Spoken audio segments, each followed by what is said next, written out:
Hello! Have you ever looked up at the night sky and pondered your place in the universe? On a rock that's hurtling through an endless vacuum of nothingness and thought, wow, space is cool. Wrong! Space is the most terrifying thing to ever exist, and it always has existed, and always will exist. Nothing lasts longer in this universe than nothing. And if you don't believe me, then just wait, because today we are looking at all of the scariest things about space.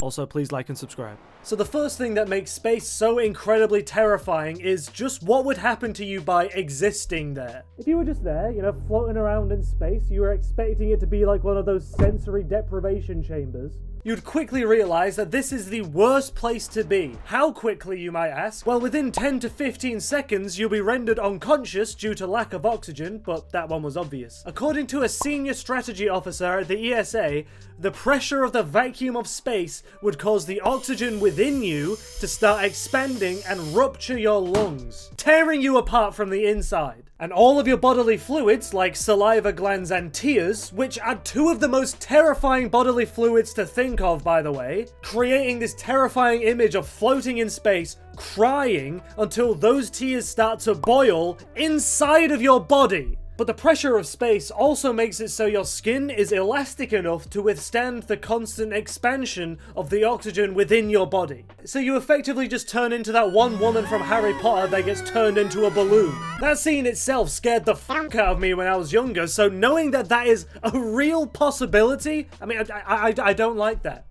I just don't like that. Space having the same effect on you as an angry magic boy is terrifying. Then there's all the ridiculous amounts of radiation, UV light burning all of your skin, and the temperatures in space make absolutely no sense to me. So you're telling me that in space, closer to the sun, temperatures can reach between 120 and 150 degrees Celsius, right? And that temperature can either cause burns or freezing, though not immediately in the latter, as body heat is not easily conducted in a vacuum. So you burn and then you freeze? So when all your bodily fluids are used up and there's nothing left for you to boil, that's when you freeze? I don't understand you, science. So now we've established the base danger, okay? All of that was the first level of how dangerous space can be. But let's say you got past all that. All the wonders of modern science have made it so you can travel through space. So the safest and best option for you to do must be to find a new planet, right? Wrong!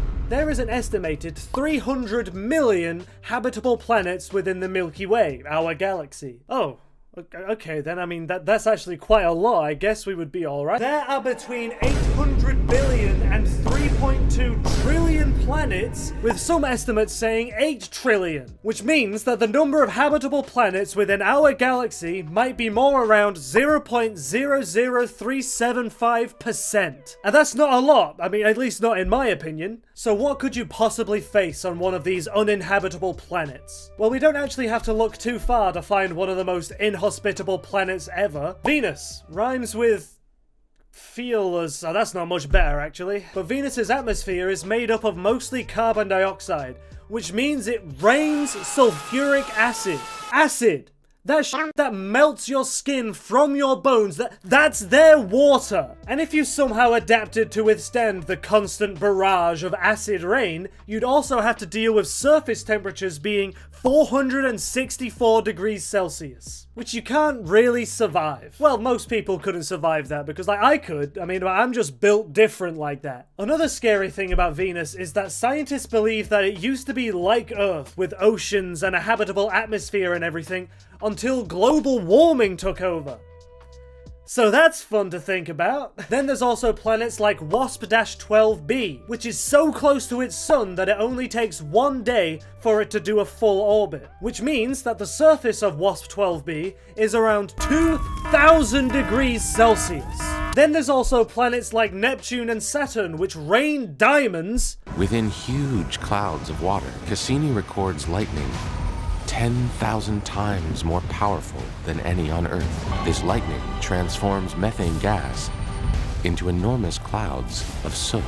At 8,000 kilometers deep, the pressure of the atmosphere is 80 times greater than that at the bottom of our deepest oceans, enough to transform this graphite rain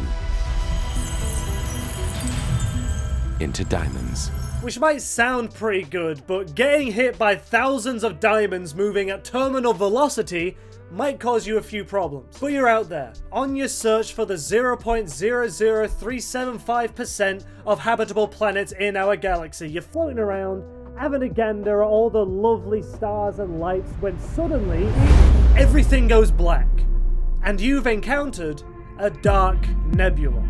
Dark nebulae Dark nebula with an E on the end are regions of space where huge clouds of gas and dust are so thick that the lights emitted from other galaxies and stars become completely invisible. The gas in these dark nebula with an E on the end is mostly molecular hydrogen, which is actually non-toxic, so I mean, that's good, right? But literally everything else is, so that doesn't really change your position, I'm afraid. But the idea that there are clouds in space, like, how does that even happen? So you push through the dark nebula, flying through this cloud with no knowledge of where you are or what's going on. Maybe there's some giant space leviathan, I don't know, I'm willing to believe it. There's no rules out here. Maybe Star Weird is hanging around somewhere in there, I don't know. But you come out the other side, only to be faced with the Great Void, also known as the Boots Void, or my favorite, the Great Nothing. This is an area of space spanning 330 million light years where there is practically nothing. Where there would usually be around 2,000 galaxies, there are only 60. This is apparently because when the universe first formed, some areas ended up being more dense than others. Those more dense areas obviously had higher levels of gravity. So over time, the more powerful gravitational pull of these denser areas just started pulling in galaxies from these less dense areas, making these less dense areas even more less dense, which admittedly does take away from this area being like super scary, knowing that it's because of gravity and not some insane universe destroying level threat, but we still don't know for sure that it's not. The gravity thing is just our current scientific theory on it. There could easily be some Galactus type thing out there using it as a nest. We'll never know though, because the Great Void is 700 million light years away, but the fact that we even know it's there is crazy to me. Humans were never meant to see that far away. But now we'll say that you've somehow found a planet. By some divine miracle, you have found a habitable planet and you start terraforming. You know, things are looking great. After this immense journey, you just wanted to land and start the next part of your plan.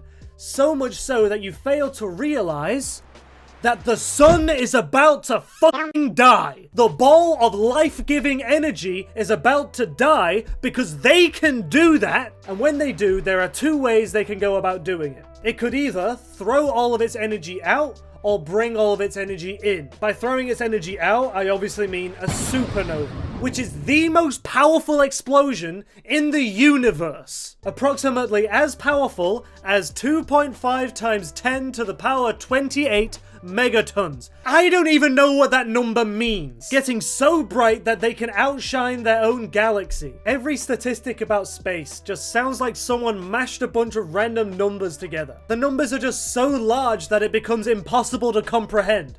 But we'll get more into that later. So a supernova would obviously destroy us. There's like no chance of us withstanding that. But if the energy instead was brought inwards, you would be able to witness one of the most powerful and rarest phenomenon in the entire universe. You would see a gamma ray burst. Not for very long, but you'd see it. When a star collapses inwards, it fires a jet of particles. And these particles are fired out at 99% the speed of light, carrying as much energy as the sun has put out over its entire 9 billion year lifespan. So it's safe to say that everything within its path would be absolutely destroyed, completely annihilated. There is just no chance that anything could survive 9 billion years of sun energy coming straight at them. And since they move so fast, we could just get hit by one and have no idea it's even coming. And if you don't find the fact that our entire civilization, our entire planet, could be destroyed over a purely coincidental cosmic accident, of just being in the way. If you don't find that terrifying at all, then you do not understand how overpowered suns are. And even if we did somehow see it coming, we physically can't do anything to stop it. Which brings up a kind of unrelated question, but I'll ask it anyway. If you were there and you knew the end of the world was coming and you were sat alone on some nice ass hill watching the sunset, whatever view you desire the most, and the end of the world is slowly rolling in, what song are you putting on? What song would you want to be your soundtrack to that sort of event? I quite like the idea of it being more of a chill vibe, you know, something to get me to the existential point where I'll just be okay with whatever's about to happen. But let me know what song you would use. I mean, I'm genuinely curious. Gamma ray bursts can also occur when two stars merge together, where it would only last a few seconds, whereas when a star dies, the gamma ray burst can last up to a few hours, mostly because it has to go through a process. So now let's say you were somehow, absolutely impossible, but somehow you survived the gamma ray burst. It didn't hit you directly and you were protected from the insane amounts of radiation and heat, and you guys are just there, trying to get all of your things ready and in order for you to move out and find a new planet. Well, then you've got another problem, because that sun is now a black hole. A thing so dense that nothing can escape its gravitational pull, including light. Once you go in and across the event horizon, we just don't know what happens to you. Some people believe that when you go into a black hole, you actually come out of the other side, in another universe. But what's more possible is that you'll just become a mass of particles in the center. After being spaghettified, spaghettification is ridiculous. Like, how the fuck am I gonna get stretched out into a noodle of flesh like that? I feel like we've grown somewhat desensitized to just how terrifying the idea is of gigantic holes in the universe just wandering around, inhaling things and getting more powerful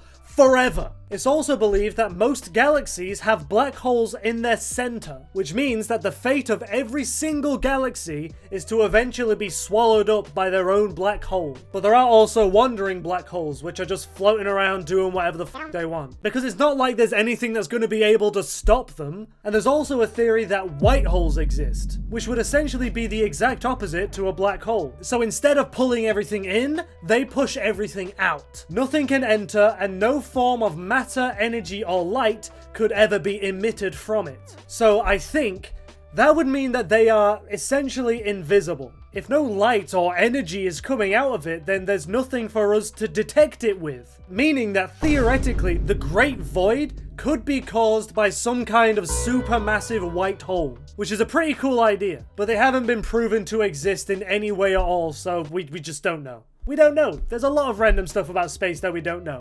That's also what makes it more terrifying. There's also stuff like dark matter and dark energy, which makes up the vast majority of our universe, and yet we have absolutely no idea what it does or why it's there or how it got there. It's pretty cool, but also completely terrifying. And the fact that we ever managed to take a picture of a black hole is still insane to me. Again, it's another thing that I feel like we just moved on from really quickly. That should be impossible. But that's the end of your little journey through the cosmos, because even in these hypothetical scenarios where I let you survive multiple impossible deadly events, there's no way you're beating a black hole. I mean, I'm sorry. Not.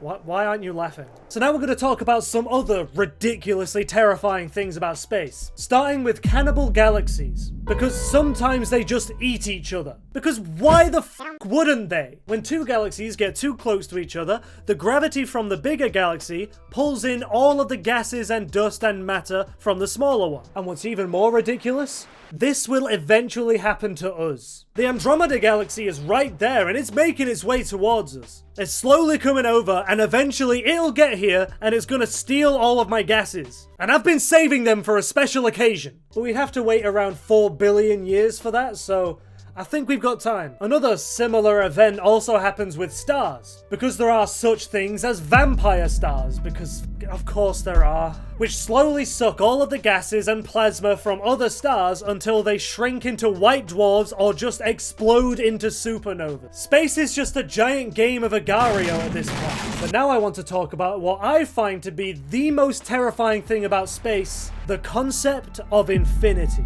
A concept where the more you think about it, the more it makes no sense. It becomes harder to understand the deeper you get into it. So the universe is expanding, right? It's constantly growing, getting bigger, very slowly, around 73 kilometers per second per megaparsec, which is English that makes sense apparently, but the point is that it's doing it, it's expanding. And we've already got a problem here because infinity doesn't exist. If there is an end to something, then it cannot be infinite. And the universe has to have an end, or a border, in order for it to grow and expand in the first place. And this is very similar to how there are infinite numbers between 1 and 2, as in you can always add another decimal number. You can always add another one forever, and it will keep going, and it will keep making sense. But there has to be an end in order for the number 2 to exist. Otherwise 1 will never turn into 2, which means that no matter how many numbers you add into the middle, it's still not infinity, and it's still not the end, because there has to be one. But there just isn't. I told you infinity was f***ed. But back to space, and how it's ever expanding. What is it expanding into? In order to something for expand, it needs space or room to expand into, which means that there is space beyond space. The infinity of our universe is surrounded by an even greater infinity, which is also expanding into another greater infinity, and that just keeps going. Our universe is surrounded by infinite infinities that are all expanding into each other. And going back to something we talked about earlier, do you remember what else is constantly expanding? Black holes. See, it's all coming together now. So it could be that each universe is infinitely small and dense within a black hole which is expanding inside an infinitely expanding universe. But how can something be both infinitely small and also infinitely large to us, since in this scenario we would be the particles within a black hole? Making it entirely relative. We're just so infinitesimally small in this other big infinite universe that everything seems infinitely big to us. Does that make sense? Like, I don't know if I'm explaining it well at all. But that's my point. It's a concept that as humans, our brains just aren't built to understand and comprehend. So the answer to all of this is just space magic. I mean, I don't know, I'm not a physicist. And space magic honestly makes a lot more sense to me. But this is actually the perfect time for me to explain my personal theory on parallel universes, if you'll bear with me on it. So the universe is ever expanding, blah blah blah, whatever. But there's another theory that eventually it will stop expanding and start contracting, start collapsing back inwards again until it gets so incredibly dense it explodes as another Big Bang, creating another universe. And I'm sure you can already see where this is going. So my theory is that parallel universes exist, but not parallel to us like we typically think it as. My theory is that it all exists on one singular timeline. An infinitely long timeline of the universe expanding in one way, collapsing, Big Banging again, only for everything to happen again but slightly differently this time. So they're less so parallel universes and more alternate versions of the same universe, all being played out on one impossibly long cosmic timeline. Again, if any of that makes sense, I hope I've been able to explain everything well enough. But I just thought it was a cool, different way of looking at it. But I think the majority of space should just be left alone. I mean, like, yeah, the Eye of God Nebula, I mean, Jesus, I mean, some of the stuff that they name here is ridiculously cool. But the Eye of God Nebula looks incredible. But we also call it the Eye of Sauron, so maybe just don't f*** with it. All that space is the final frontier and mankind was made to inherit the stars stuff is cool, but maybe we should sort out our own shit first. Get this planet to a sustainable level, and then consider moving on and changing other planets. And I keep getting adverts trying to get me to join the Royal Air Force, and they keep saying stuff like, we need someone to protect space. It takes the whole force to protect space. Join us. No, we fucking don't. We need to protect ourselves from it. I didn't even talk about meteors or asteroids, but they're terrifying too. Giant rocks that could just accidentally and purely by chance wipe us all out like the dinosaurs. But anyway, thank you guys so much for watching. Please like and subscribe if you enjoyed this video. I've got plenty of other videos that I'm sure you'd enjoy, and it really does help out the channel. And if you do subscribe, then I will go to space and stay there. Have a great day.